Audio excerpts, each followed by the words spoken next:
ब्रह्मोज्यस्य भेद प्रतिपाद्य जय जय श्री विद्या आत्मरूपा देवा तुझी गणेशु सकलात्मसी प्रकाशु मये निवृत्तीचा दासु अवधारी जेजु मये निवृत्तीचा दासु अवधारी बोला पुंडली वरदे हरि सई ज्ञानदेव तगा पंढरीनाथ भगवान सद्गुरु सुदीक्षा महाराज की या सत्संगजी आदि पूजा सद्गुरुनाथा मग चाले देवावर सत्ता आदि पूजा सद्गुरुनाथा मग चाले देवावर सत्ता प्रेमाने बोला वास्तविक पाहता विषय विषयाचा पाडू आणि गोड परमार्थ लागे कडू कडू विषय लागे गोड मग तिथं भावार्थ शास्त्र म्हणजे परमार्थिक जीवन जर जगायचं असेल तर त्याच्यासाठी प्रथमतः आपला भाव शुद्ध असणं गरजेचं आहे. काय शुद्ध असायला पाहिजे? आपला भाव म्हणजे आपले श्रद्धा शुद्ध असली पाहिजे, आपला भाव शुद्ध असावा पाहिजे. म्हणून साधू संत महात्मा म्हणतात तुम्हाला जर परमार्थ करायचं असेल तर आधी करावा शुद्ध भाव मग पाहावा देव. तसा देव तुम्हाला दिसणार नाही. भाव वेळ आकडे एरवी नाकडे नाही का? कोणी म्हटलंय असं हरिपाठामध्ये वर्णनात आहे. आणि हरिपाठ हा माऊलीने लिहिलेला हरिपाठ आहे. छोटासा ग्रंथ आहे. 28 अभंग त्याच्यामध्ये येतो. माऊलीच्या हरिपाठातला एक अभंग म्हणजे एक शास्त्र आहे. मिळून 28 शास्त्र आहे. आणि 28 शास्त्र एकत्र करून त्यांनी हरिपाठाची निर्मिती केली. आम्हाला सहज आणि सोप्या भाषेत कळेल आणि अगदी थोड्या वेळामध्ये 28 शास्त्र पठण करायला आपल्याला वेळ आहे का? हा विषय गेला तरी होणार नाही. म्हणजे थोडक्यामध्ये 4 वेळ 10 शास्त्र आणि 18 पुराण किती झाले? 28 झाले. मग एवढे 28 भेटले आणि वामायन रुक्माई दिशे दिव्य आम्हाला भाव कळत नाही. भाव कळत नाही म्हणून आम्हाला ज्ञान कळत नाही. आम्हाला ज्ञान कळत नाही म्हणून आम्हाला देव कळत नाही. आणि आम्हाला देव कळत नाही म्हणून आम्हाला आमच्या जीवनाचं शास्त्र कळत नाही. ही हनुमंताची शेवटी खूप लांब आहे. म्हणून माऊली सांगते की सुरुवात जाणं शेवटी शास्त्री कारण आणि 18ही पुराण सिद्धांत तुका म्हणे हाच होत नाही. विश्वास ज्या म्हणे त्यांनी 22 पुराणी व्यासांची. शब्द अवघड नाहीत, शब्द सोपे, पण आम्ही शब्द समजून घेत नाही. आतापर्यंत या पृथ्वीच्या पाठीवर जेवढे जेवढे साधू संत होऊन गेले हाच संदेश मानवाला दिलेला आहे, वेगळा नाही. जो आज तुम्ही आम्ही देतोय, आज तो संदेश तुम्ही आम्ही देतो. तो संदेश पूर्वी दिलेला आहे.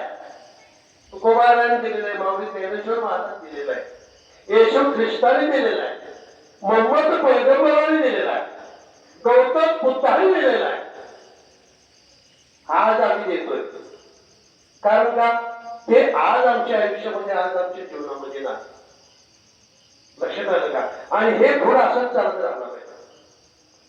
पूर्वी होते, आले, संदेश दिला, निघून गेले. संदेश कोणी कोणी ऐकला? ज्यांनी ज्यांनी संदेश ऐकला त्यांनी आपल्या जीवनाचं सोनं केलेलं आहे.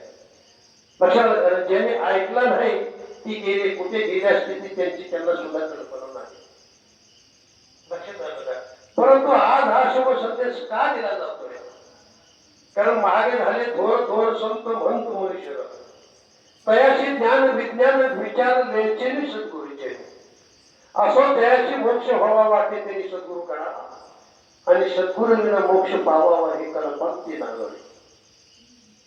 भक्ती कशी केली पाहिजे, का केली पाहिजे?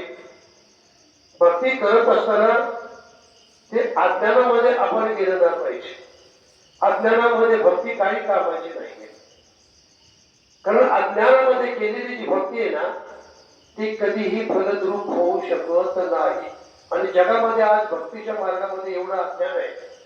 अज्ञानाची भक्ती इच्छिती संपत्ती संतती तयाची अपरत तैसा अज्ञानाचे कर्म फली ठेवी म्हणून निष्काम साधन तयार करशी. तुका म्हणे जवळ त्यांचे काळे तोंड आणि अज्ञानाची बंड उभारले. अज्ञान म्हणजे काय आहे? अज्ञान कशाला म्हटलेले? आपल्याला कळत नसताना मला खूप कळतंय या भावनेतून केलेलं जे कर्म आहे त्याला अज्ञान म्हणायचं. या भावनेतून केलेलं कर्म त्याला काय म्हणायचं? अज्ञान म्हणायचं. कळत तर नाही पण मला कळतंय या माध्यमातून केलेलं जे कर्म आहे ते अज्ञान आहे. उदाहरणार्थ ही भक्ती. भक्ती कशी केली पाहिजे? नाव कुणाचं घेतलं पाहिजे? देवाचं घेतलं पाहिजे की अवताराचं घेतलं पाहिजे? अवतार वेगळे, देव वेगळा आहे. आणि देवाने जे जे अवतार घेतले त्याचं आमचं नाव स्मरण चालू आहे. प्रेमाने बोला, माऊलीला फार मोठी दया घेऊन या विश्वासल्या लोकांची अज्ञानाची भक्ती पाहू.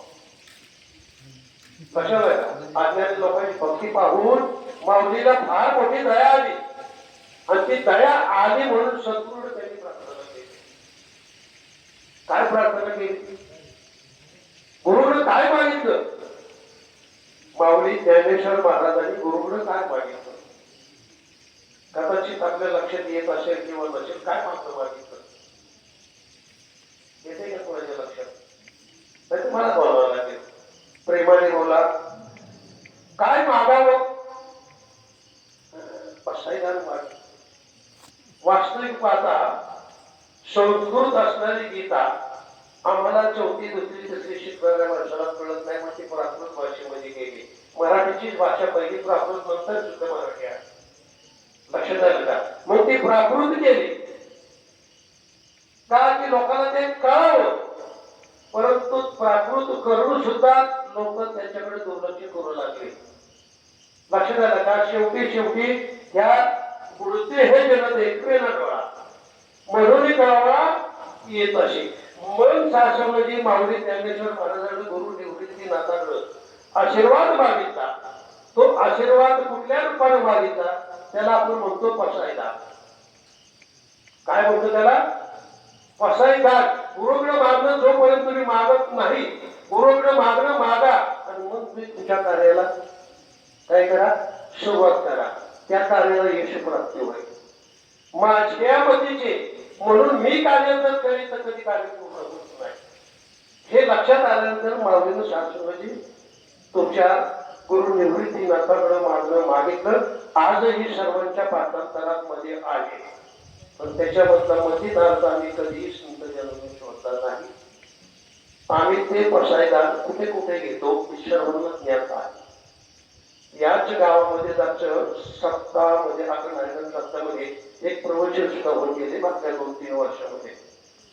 इथे काळवाडीमध्ये दिली होती मला तारीख आपली काळे महाराजांनी मला माहित नाही. आणि आलो होतो सप्त्यामध्ये प्रवचन करून गेलो. तुम्ही म्हणाल मग हा माणूस निरंकारी आहे का वारकरी आहे? कुणालाही कळणार नाही. कुणालाही कळणार नाही. मी जिथं जातो ना तिथं त्या माणसासारखं बोलतो, प्रेमाने बोलता. जिथे जातो तिथे अखंड हरिनाम सप्ताह गावचा सुद्धा चालवतो. मोठेपणा म्हणून सांगत नाही. मला त्याच्यामध्ये आनंद प्राप्त होतो. काय आनंद प्राप्त होतो? जीवनाचं सार काढलो जगावं कसं हे काळात मला आनंद प्राप्त होतो. जेव्हा करण्यामध्ये आनंद मला प्राप्त होतो. मला जे जे माहिती पडलं ते इतरांना सांगण्यामध्ये मला आनंद प्राप्त होतो. आणि म्हणून आपल्या शास्त्राची मूळ विषय म्हटलं गुरुकडे मागणं मागितलं. आता विश्वासमध्ये देवे येणे वागेत दोषावे आणि दोष दिवस द्यावे पसायदा. परिणाम झाले.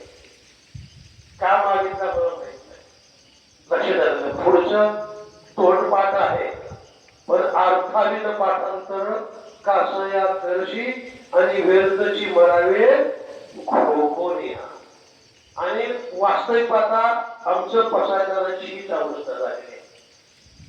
जे खलांची व्यंकटी साठो तया सतकर्मी रती वाढो होता परस्परे पडो मैत्र जीवाची. अर्थ काय होतो? अर्थ काय होतो? खरं म्हणजे काय? त्याला दुष्ट आचार विचाराची जे लोक आहेत त्यांच्यामध्ये असणारा दुष्ट आचार दुष्ट विचार नाही समोर. रामाचा अवतार झाला दुष्टांचा नाश करण्यासाठी. दुष्ट कोण होते रामा अवतारामध्ये? प्रेमाने बोला, राक्षस. रावणाचे संपूर्ण सैनिक, रावणाची संपूर्ण अवलाद कसे होते? दुष्ट होते. दुष्टाचा नाश करण्याकरता प्रभू रामचंद्राचा अवतार राक्षसांचा वध करण्याकरता. लक्षात आलं का? पण माऊली काय म्हणते माहितीये का? जे दुष्ट लोक आहेत ना त्यांचा वध करायचा नाही आपल्याला. त्यांचा वध करायचा नाही, त्यांचा नाश करायचा नाही. त्यांच्या आंतरिक जो त्यांचा भाव आहे, दुष्ट विचार आहे, दुष्ट आचार आहेत ते आपल्याला घालवायचे. म्हणून दुसऱ्या चरणामध्ये काय सांगितलं? आता विश्वात्मके देवे येणे वाघ येणे तोषावेल तोषणी मध्ये द्यावे बसाय खरांची व्यंकटी सांडो तया सत्कर्मी रती वाढो आणि भूता परस्परे जोडो मैत्र जीवांचे. तिथं कमी होती. आजच्या कलियुगामध्ये कमी काय आहे? प्रेमाची कमी आहे. कमी काय आहे? शेजाराचं पटत नाही, नवरा बायकोचं पटत नाही, आई वडिलांचं पटत नाही, बहिणी भावाचं पटत नाही. प्रेमाची कमतरता आहे. का प्रेमाची कमतरता आहे? तिथं अहंभाव निर्माण झाला. अहंभाव म्हणजे काय? दुष्ट विचार. अहंभाव म्हणजे काय? दुष्ट आचार. म्हणून पटत नाही. म्हणून प्रेमाची वार्ता जे अनोळखी पद्धत होता आणि ती मानव परम देवता आपली आत्मा. इथे वारंवार बोललं जातं प्रेमाने बोला, प्रेमाने बोला, प्रेमाने बोला. का बोललं जातं? त्याचं प्रमाण ज्ञानेश्वरीमध्ये दिलेलं आहे. प्रेमाची वार्ता जी अनोळखी पद्धत होता ती मानव परम देवता आपली आत्मा. बा अर्जुना माझ्या भक्ताचे गुणगान गातात, समाजाचे गुणगान गातात, गुणानुवाद करतात की ही मला माझ्या इष्ट देवतेप्रमाणे अशी व्यक्ती प्रिय आहे. लक्षात का? लेकरू आहे, लेकरू नुकतंच 4-6 महिन्याचे लेकरू आहे. लेकरू म्हणजे आपण बाळ आहे. सगळ्या खाली सोडलं तर सगळीकडे लागतं. ह्या बिचाराच्या तोंडाला बघतो, त्या बिचाराच्या तोंडाला बघतो, त्या बिचाराच्या तोंडाला बघतो, त्या बिचाराच्या तोंडाला बघतो. मग ते नेमकं बघतं का तोंडाकडे? प्रेमाने बोला. सगळे म्हणतात जवळाने ये वारा येत नाही, परत पुढे जातात. तिकडे तोंडाला बघतं, इकडे तोंडाला बघतं. का बघतो तोंडाकडे? काय बघतं? काय कारण आहे? तुम्ही ये म्हणला तर ते जवळ येत नाही. लक्षात द्या, तुम्ही ये म्हणला भाषा जरी नाही कळली तर इशारा कळतो. ये म्हणते माझ्यावरती जात नाही. तोंडाकडे बघत बघत बघ माझ्याकडे शोधते आणि लगेच जाण्याच्या मध्ये जातो. का? कारण तू माझी मी करू. लक्षात आलं का? सद्गुरूला काय म्हटलेले? माय म्हटलेले. परमेश्वराला काय म्हटलेले? माय म्हटलेले. जसं त्या मातेच्या पोटी त्या लेकराचा जन्म झाल्याच्या नंतर त्या लेकराला प्रेम कोण देऊ शकतो? त्याची आई देऊ शकते. आणि त्या प्रेमाखातर ते मुलगा त्या मातेच्या मातेवर जात बसलेले आपोआप पानं तयार करतो. इतर तुम्ही दिवसभर जरी कडेला वाजवलं ना पानं नाही फुटणार. का? कारण पानं फुटणार? कारण ते माझ्या जातीची नव्हती. माझ्या जातीतच नाही, माझंच नाही, तुम्हाला पानं कसं असते? तिथं महात्मा साधू संत सुद्धा काय म्हणतात? तेथे पाहिजे काम नव्हे. माझा तो कुठला जात आहे, कुठला धर्म? जाती धर्मा पलीकडची जात आहे. हे जे आपण जाती धर्म मानतो ना, या जाती धर्माच्या पलीकडची एक जात आहे. ते संत ज्ञानेश्वर करणार नाही. सद्गुरूला शरण गेल्याशिवाय कळणार नाही, ब्रह्मप्राप्ती झाल्याशिवाय कळणार नाही. ते जात तुमचे ऐशात जाती करती लाभाविण प्रीती. कळली जागा प्रेमाने काय या लोकांची चुकतं जातं माफ करा. मी लहान लेकरू फार मोठं ज्ञानी आहे, त्यांनी काही सांगू द्या. लक्षात मी मोठा नाही, मला जेवढं कळलं तेवढं सद्गुरूच्या चरणावरची कळलं ते तुम्हाला मी सांगण्याचा प्रयत्न करेन. आई वडिलांच्या पण नाही, देवाच्या आशीर्वादानं, समाजाच्या आशीर्वादानं, समाजानं प्रेम केलेलं आहे. आई वडिलांनी प्रेम केलेलं आहे, नातेवाईकांनी प्रेम केले आहे, साधू संतांनी प्रेम केलेले. ती जाती वेगळी आहे. ही जात आम्हाला आतापर्यंत कधी कळलेली आहे. ती जात म्हणजे गुणाची आहे, ती साधू संतांची जात आहे. लक्षात द्या. संत तुकाराम महाराज तुमच्या जातीचे होते, जातीकडे जाऊ नका. मग ज्ञानेश्वर महाराज तुमच्या जातीचे होते, जातीकडे जाऊ नका. आणि जातीचा विचार करत असाल ना तर शेवटी तोंडात माती पडल्याशिवाय लागणार नाही. तुम्ही माने बोला. मातीत जायचं पण ती मातीत ध्येय जाऊ द्या, पण ती माती तोंडात जाऊ नये. मग तोंडात जाताना काय जातं? प्रेमाने बोला. तुमच्या गावात माणसं मरतात का? आमच्याकडे मरतात. तुमच्या गावात मरते का? मग काय काय मला काय हरकत नाही. आपलं जे आहे, आपलीच माणसे, आपली शिकत आहे. मेल्याच्या नंतर काय तोंडाचं असतं? तुळशीचं पान. तुम्हाला सांगू का, सुवर्ण तुला म्हणून एक नाटक होतं. विषय लक्षात आहे बघा. एक कादंबरी आहे त्या तुळशीच्या पानावरची. आणि भगवद्गीतेमध्ये त्याचा दृष्टांत पण आहे. श्रीकृष्णाच्या 2 बायका, काय नाव पटकुनी, एक रुक्मिणी, दुसरी सत्यभामा. प्रेमाने बोला. वय झालं म्हणजे लक्षात ठेवून आठवण करून द्या मला, तसं समजून द्या. आता पारिजातकाचं झाड कोणाच्या दारामध्ये? पारिजातक जिथं फुलं असतात दोघीच्या मध्ये भिंत. पारिजातकाचं झाड कुणाच्या घेतल्यामुळे रुक्मिणीच्या नंतर सत्यभामाच्या दरवाजामध्ये पारिजातकाचं झाड. आता ते झाड दोन्हीच्या राजवाड्याच्या समोर मध्य भागापर्यंत थोडासा भाग कुणाच्या दारात होता? सत्यभामाच्या दारात होता. हळूहळू झाड लहानसं मोठं झालं, त्याला फुलं आली. फुलं आल्याच्या नंतर ती फुलं पडू लागली रुक्मिणीच्या दारात. प्रेमाने बोला. पारिजातकाची फुलं रुक्मिणीच्या दारात आणि झाड सत्यभामेच्या दारात. आता सत्यभामेच्या लक्षात ही गोष्ट काय आली नाही, आणि तिच्या दारात झाड असावं, हिच्या दारात फुलं पडावे हाही उद्देश काही नव्हता. परंतु कळीचा, प्रेमाने बोला, कळवणारा कोण? देवदेवताच्या मध्ये हातामध्ये नाही. नारळ कोणी गेले सत्यभामाकडे, येडी का खोळी बोलले, झाड तुझ्या दारात आणि फुलं पडतात तिच्या दारात. मग श्रीकृष्णाची माया तुझ्यावरती किती आहे तो समजून जा. प्रेमाने बोला. काय केलं? बिलगाडीची दिली आग लावून. बिलगाडीची दिली आग लावून. म्हणजे डोक्यात तेच बसलं, म्हणजे माझ्यावरती श्रीकृष्णाचं प्रेम हाईच नाही हिच्याच दारात. म्हणून आता ती काय झाड उपटून हिच्या दारात लावले, हिच्या दारात तरी फुलं पडले असं कशा उपटून लावलं असतं, तिच्या दारात फुलं पडले. पण ते सुकून गेलं तर काय करायचं? दिली काढे लावून. मग ते हिच्या डोक्यात जे खोळ जे बसलं ते काय बोलायचं शिका. बरेच दिवस निघून गेल्याच्या नंतर मग ह्याच्यात ते भांडण करतात ते वगैरे सगळ्या गोष्टी प्राप्त झाल्या. मग नारदाने पुन्हा दुसरी काढी टाकली सत्यभामेकडं. म्हणजे तुझ्याकडे कृष्णाचं प्रेम जास्त आहे का रुक्मिणीकडे आहे?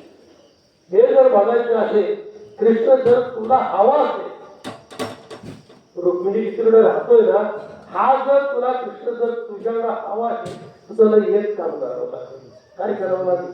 म्हणजे कृष्णाला तुझे विकून टाक, प्रेमाने बोला. आता कृष्णाला जर विकून टाकायचं म्हटलं तर ते कसं विकायचं? कळीदार नारद मुनी त्याने सगळी आयडिया दिली. काय केलं? सगळे आयडिया दिली. म्हणजे काही करू नको, त्याला कृष्णाला माझ्याशिवाय गर्दी राहायचं नाही. कोण म्हणलं? नारद मुनी म्हणजे माझ्याशिवाय कृष्णाला कुणीही गिराईक नाही, कृष्णाला इकाय काढलं कुणीही घेणार. आणि मग नारद मुनी आलं म्हणजे मी घेतो, प्रेमाने बोला. नारद मुनी काय म्हणजे मी घेतो, त्याला सगळं माहिती. काय श्रीकृष्णाला घेऊन करायचं काय? हो काय करायचं त्याला घेऊन?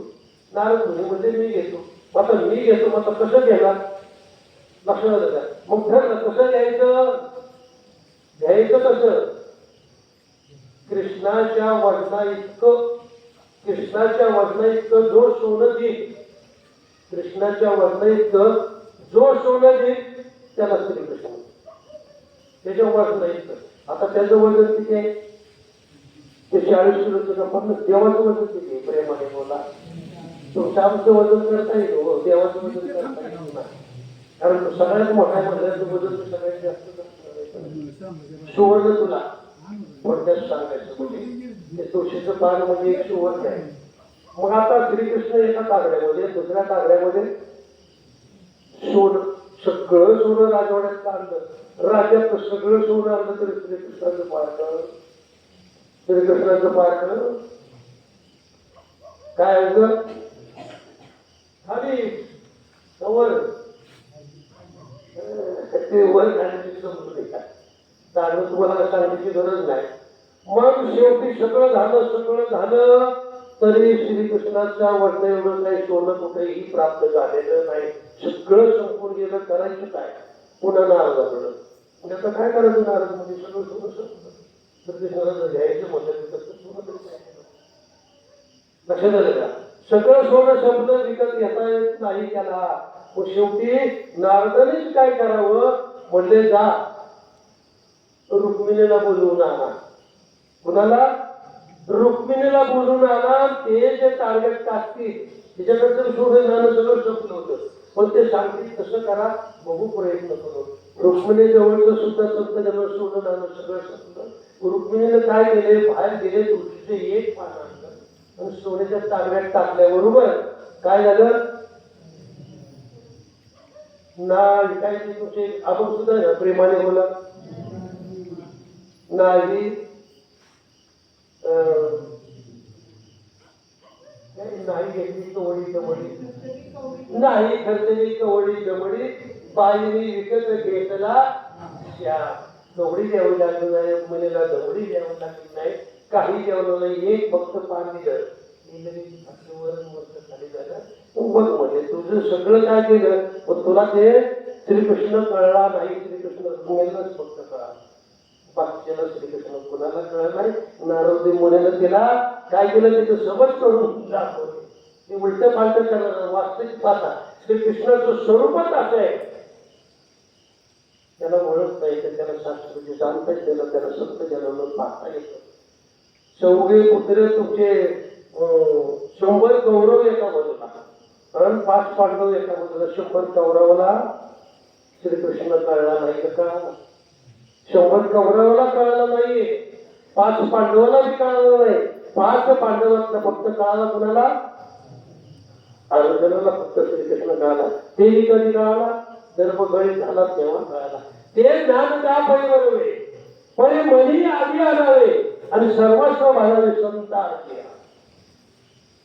ते ज्ञान असे संत निरंकारी म्हणतात. तुम्हाला येत आहे ते ज्ञान म्हणजे नेमकं काय? देव काळा म्हणजे सगळं संपलं का? देवाला पाहिलं म्हणजे सगळं पाहिलं का? अजिबात नाही. अजून लांब पुढचा प्रवास आहे. प्रेमाने बोला. पहिलं देव तर कळलाच पाहिजे, पण मी पण कळलो पाहिजे मी कोण आहे. देव कळला पण मी कळलो नाही. मी कोण आहे हे मला कळलं पाहिजे ना. नको कळायला. मग देव कळून काय करायचं? देव कळल्यानंतर नेमकं काय झालं पाहिजे? कळालो मी झालं महाराज. बोलायला लागले मला बुवा, बोलायला लागले कीर्तनाला, बोलायला लागले प्रवचनाला, द्यायला लागले पाकिट भरून भरून.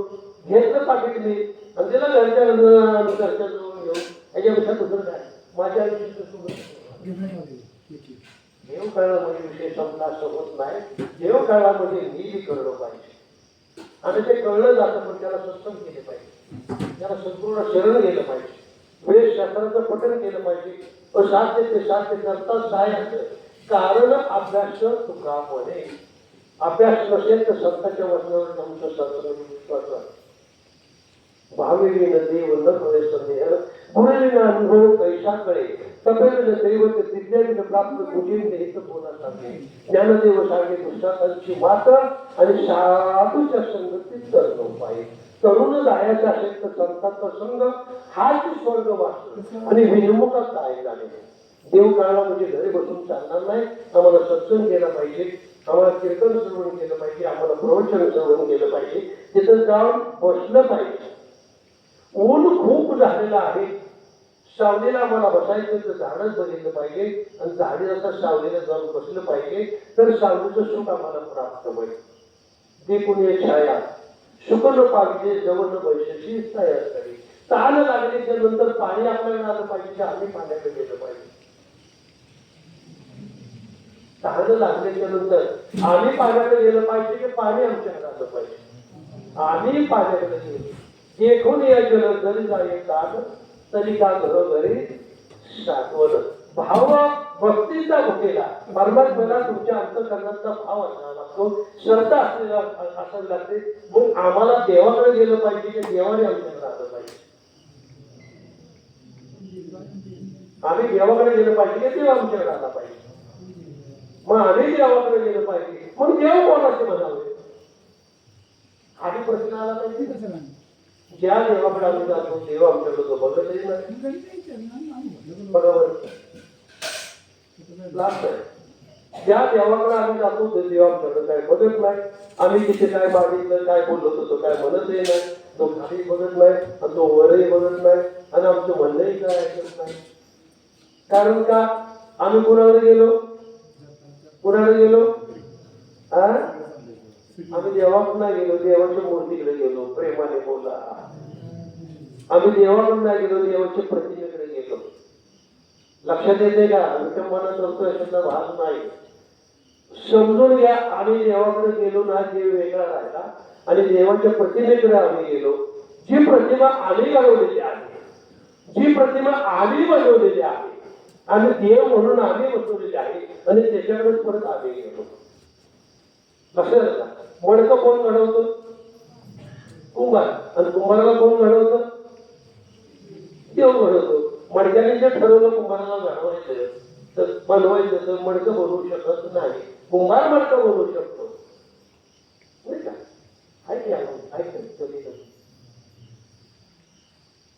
विठ्ठला तू वेगळा घटा घटाचे रूप आगळे प्रत्येकाचे दैव वेगळे. मग त्या परमात्माने ही जी मडकी ना सुखी नाही ती मडकी आहे, मडकी ही त्यानं बनवलेली आहे. आणि प्रत्येक मडक्याचं काय प्रारब्ध वेगळे. कुणाचं धुमकायला जाते, कुणाचं सोनं ठेवायला जाते, कुणाचं धावायला जाते, कुणाचं तेलावला जाते. त्या मडक्याचं सगळ्याचं नशीब काय शांतच आहे. मग तो विठ्ठल आहे, तो वेडा कुमार आहे, त्याची प्राप्ती आज या ठिकाणी होते. माझा 45 वर्षाचा अनुभव आहे. सद्गुरुविना सापडेला सोय धारा येते पाय आधी आली लोह परीक्षाची न शाहे उपमा. सद्गुरु महिमा त्या देवाचा महिमा. सद्गुरु हा माध्यम आहे. जोपर्यंत तुम्ही सद्गुरूला जात नाही, जोपर्यंत तुम्ही सद्गुरूला जात नाही तोपर्यंत देवाची ओळख होत नाही. आपण जातो ती प्रतिमेकडे जातो, आपण जातो ते मूर्तीकडे जातो. ती मूर्ती, ती प्रतिमा, ती सोन्याची असेल, ती चांदीची असेल, ती दगडाची असेल, तर कशाची असेल, आपण आपल्या भावभक्तीनं त्याला आकार दिलेला आहे आणि एका जागी आपण त्याला ठेवलेला आहे. कारण मुख्य देव तो कळण, भक्तीचे कैसे लक्षण, असत्य सांगणं ओळखणं, सत्याची धरावी, आपल्या देवाशी ओळखावे, मग मी कोण आहे ते पाहावे आणि संग त्यागून राहावे. वस्तुरूप दिसेल ते हे गुप्त धन गुप्त परमात्मा सज्जन संगती शोधावा, जयास वाटे देव पाहावा, त्याने सत्संग करावा आणि सत्संग विना देवाचे देव पावजीत नाही. हे देव आम्ही भरपूर पाहिले पण आमचं कधी मात्र समाधान झालेलं नाही. नाना देवाच्या नाना प्रतिमा लोक पूजिते धरून प्रेमा, ज्याच्या प्रतिमा तो परमात्मा कैसा आहे आधी ओळखीचे आणि मग भक्तीचे. करू नका अशातला भाग नाही. प्रथम अवस्था प्रथम पायरी आहे. एखाद्या मुलीचं लग्न झालं दिवस गेले, महिना गेला म्हणजे मुली जन्माला असं होत नाही. अजून लय लांब आहे. अजून 9 महिने 9 दिवस जायचे, नंतर पुत्र प्राप्ती आहे. कसं का आम्ही मंदिरामध्ये आलो, देवाला नमस्कार केला म्हणजे आम्हाला भगवंताची प्राप्ती झाली अशी होत नाही. नसं देव शोधण्या कारणे देऊळ लागती धुंदणे, कोण्या तरी देवळाच्या कोणी देव प्रगटते. सगळ्याच देवळातलं देव प्रगट होत नाही. ती देवळ फार वेगळी. कोण्या तरी देवळाच्या कोणी देव प्रगटे, ती देवळे म्हणजे ही नाना शरीरे. तिथे राहिले जीवेश्वरे.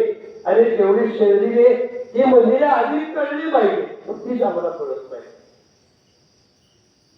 नाही का. हे देवळ आहेत ना, ही देवळ आहेत. आणि ही कोणी देवळं बांधली? ही देवळं कोणी बांधली? ही देवळं कोणी घडवली? या देवळाला कोणी दिलं पाय? या देवळाला कोणी दिले हात? या देवळाला कोणी दिले डोळे? दिलेत का नाही?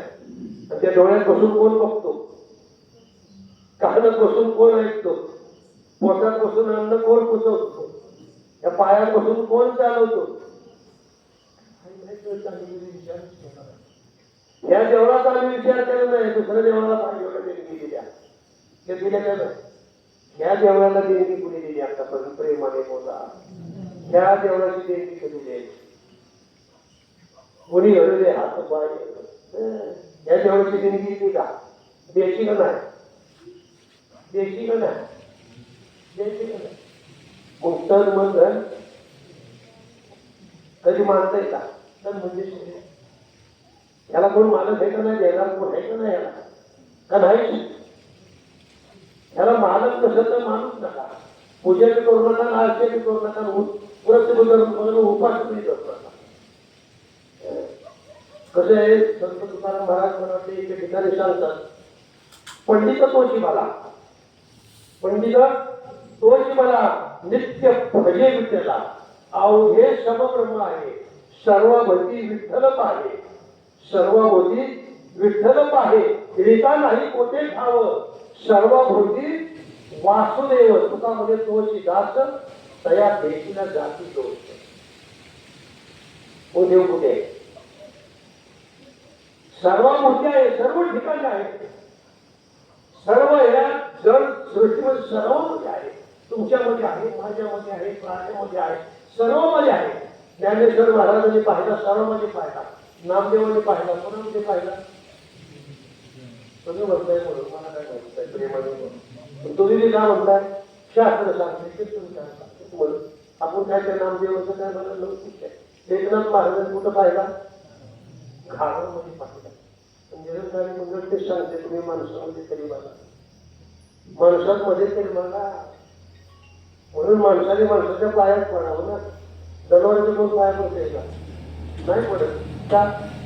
तर त्याला काय कळलं नाही कोण पाया पडते. पाया पडल्यावर काय होते? अहंकार नाहीच होतं. पंढरीच्या नौका नाही अभिमान पाया पडते. खरं भक्तीचे मुख्य लक्षण आहे. कशाला पण हे मुख्य लक्षण आम्ही सोडून बसलो आणि 1613 18 मंगळवार करत बसलो आणि जेवढं महाग केले ते जबरदस्त महाग केला आहे. त्याला दिवशी महाग असते मात्र त्याचे स्वस्त नसते. वास्तविक पाहता भक्ती फार साधी आहे. तर भक्ती ही सुद्धा आहे. तुम्हाला कुठल्या पद्धतीनं करायची आहे ते तुमच्या तुम्ही करतात. मीराबाईने भोळ्या पद्धतीने भक्ती केली नाही का? उदाहरणच आपल्याला रामाची भक्ती केलेली वाट बघत बसलेले काय शबरीनं भोळी केली. एक तर भोळी असावी, नाही तर एक तर ज्ञान आहे असावी. आणि आमची घर भोळी नाही आणि जर आमची ज्ञानी नाही तरी एखाद्या दिवस निवड घ्यायचा काय काय काय काय महाराज तसं नाही ते प्राप्त होत ते प्राप्त होतं तुम्हाला ज्याच्या त्याच्या दैवात असेल जे ते त्याला ते प्राप्त होतं लक्षात आलं तर दैव जाणे ते कोणी दैव झाले कोणाचं दैव झाले आपलेच आपल्या कळायला झाले आपण पाऊल कुठं पडतोय आपलेच आपल्याला कळतंय का माझा उद्याचा दिवस कसा जाईल हे म्हणत होते रात्री मला जे झोप लागत हे तरी कळत का बरं जाऊ द्या सोडून प्रेमाने बोला आता आपण इथं बसतोय कोण स्वयंपाक करून आले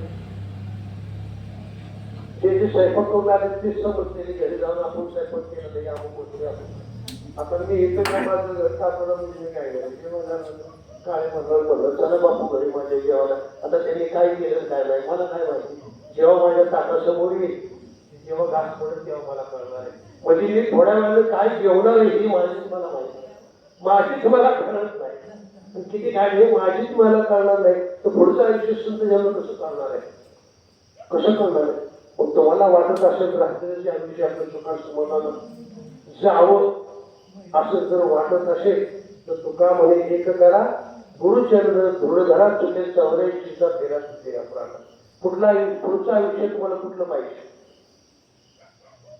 समजा प्रत्येकाला आयुष्य ठरलेलं आहे कोण आज कोण उद्या कोण परवा कोण कुठे जाईल कधी मरण हे सांगता येत नाही पण मरण हे निश्चित ऐकलं आहे मरणा सब गए मरणाने जाने कोण एक बार मरना मरे तो फिर दोबारा मरना का नाही मरणार जीवन राहणार आहे पुढचं आयुष्य तुम्हाला कुणाचं पाहिजे सिंहाचं पाहिजे वाघाचं पाहिजे किंवा पुरुषाचं पाहिजे की देवाचं पाहिजे कुठलं पाहिजे पुढचा जन्म कुणाचा पाहिजे का नकोच कुणाचा पाहिजे प्रेमाने बोला काय ठरवलं का नाही ठरवलं का नाही कोणी नाही ठरवलं कोणीच नाही ठरवलं आणि ठरवू शकत नाही कारण तेवढी आम्हाला अक्कलच नाही तेवढी आम्हाला बुद्धीच नाही लक्षात काय ठरवा पुढचा जन्म आम्हाला कुणाचा पाहिजे हा आणि तो ठरवला सुद्धा कोणी ठरवला प्रेमाने बोला ज्याला ब्रह्म कळलं त्याने ठरवला ज्याला साधू कोण कळलं त्याने ठरवला जे संत झाले त्याने ठरवला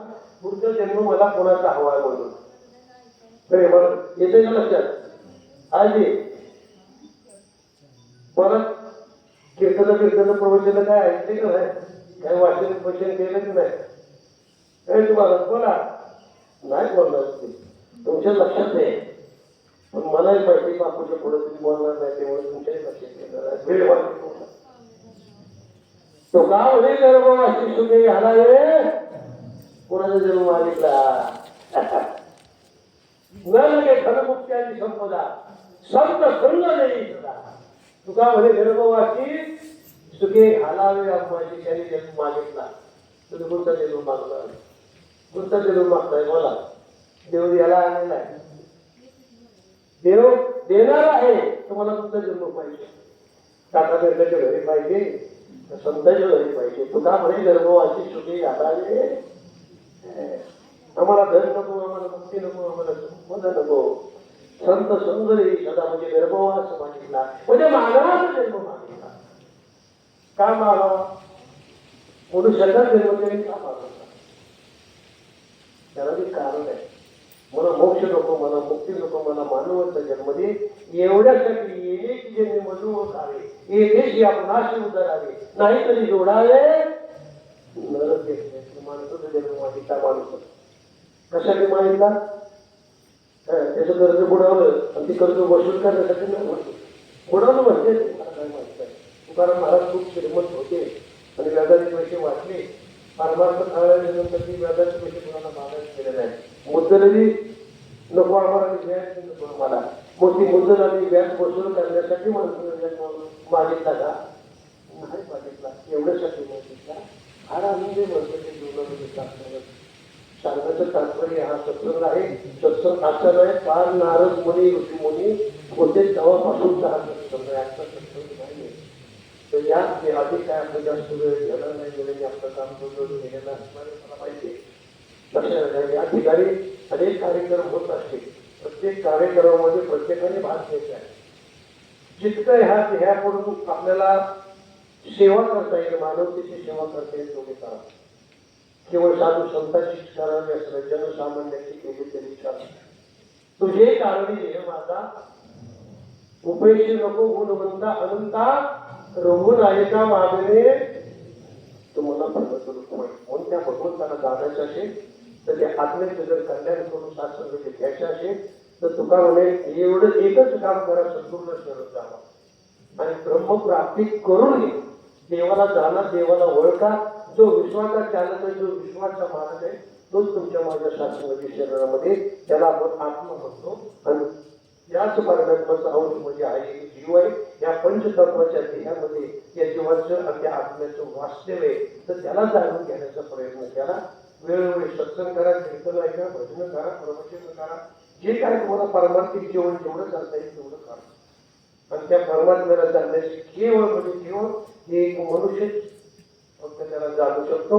बाकी कुठल्या प्राण्यामध्ये फॅसिलिटी आहे नाही. त्याच्या शास्त्रमध्ये आधी काही वेळ करत नाही. एवढ्या शब्दामध्ये मी आपली रजा घेईल. कारण का शास्त्रजी सांगणारे भरपूर आहेत, विषय भरपूर आहेत, दिवस भरपूर आहेत. तुमच्या माझ्या आयुष्यामध्ये आयुष्य सुद्धा भरपूर भरपूर भरपूर झाला. जाता जाता तुम्हाला माझा जन्म आमच्या या दोन ताईने सांगितलं सेक्रेटरी महत्वाची सांगतील. सत्संगाचे नियोजन कुठे कुठे कसं कसं असते ते बी सांगतील. आणि दुसरं एक माझ्यातर्फे की तुम्हाला सर्वांना समजलेच आहे. मी कुठल्या संप्रदायाचं आहे तुम्हाला कधीही कळणार नाही. सातारा जिल्हा वारकरी शिक्षण संस्था ही एक सध्या ज्याला एक भजन संस्था आहे. संस्था आहे मला लक्षात आलं का.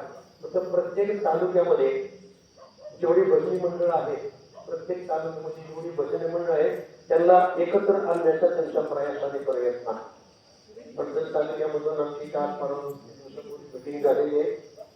आठवड्याला एक प्रत्येक तालुक्याला 3 प्रोग्राम दिलेले आहेत भजनाचे.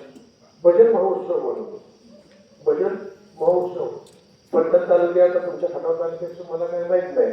पलटण तालुक्यामध्ये 3 गावाची निवड केलेली आहे. त्यात सातवडा गावाचं आमच्या निवड अख्ख्या तालुक्यामधून एक साखरवाडी, एक सातवडा आणि तिसरे विडणी. मी कौतुक करतो त्यांचं. लक्षात आलं का त्यांचे काय बरोबर मी म्हणत होते आमच्याचे आम्ही भाग्यवान आहोत जेणेकरून तालुक्यातली म्हणजे लक्षात आलं का. सकाळी 9 ते सायंकाळी 5 वाजेपर्यंत जवळ 30 ते 35 भजनी मंडळ येतात. प्रत्येक भजनी मंडळाला एक गवळणी एक अभंग दिला जाणार. लक्षात आलं. ते कशासाठी एक परमार्थच नाही तसं एक वाढत जावं. 29 तारीख केलेली आहे. ती सेवा दाटच्या काळामध्ये दिलेली वारकरी संप्रदायाच्या गावामध्ये आहे.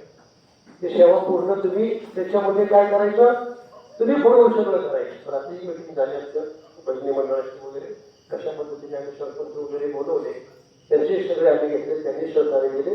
जे काय भोजन वगैरे लागले ग्रामस्थ मंडळ बोलवणार आहे आणि त्यांचे जे बसणं उठणं जे काय त्याचं आदर सत्कार जो काय करायचे ते दासच्या गावात टाकलेले. दासच्या गावामध्ये 2 भजन मंडळ आहेत. त्यातलं एक भजनाचा अतिशय जयाची माया दासच्याकडेच असते.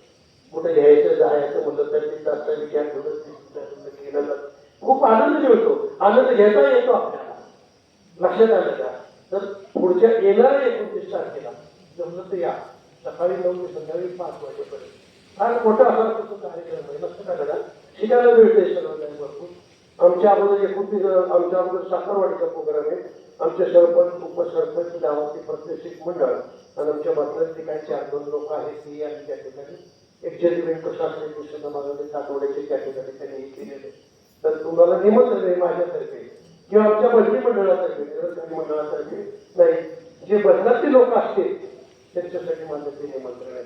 अवश्य त्या ठिकाणी पोहोचा आणि ती काय सिस्टीम असते ते नक्की बघा.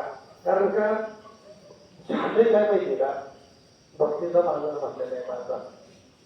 भजन जरी असावं कसं असावं, तारा सुरत जरी नसलं तरी ते कसं असावं, भावनिक असावं, श्रद्धायुक्त असावं. त्यांना ते शिकवून आपल्याला त्यातून प्राप्त व्हायचं. नेमकं आपल्याला त्यातून मिळवायचे काय भजन करून. त्याचं भजन चालणे उरपाटे आणि कोण झाले खरे खोटे असं नसू नये. ते सरळ चालवं म्हणून त्यांचा प्रयास आहे. वारकरी जे भजनी मंडळ संस्था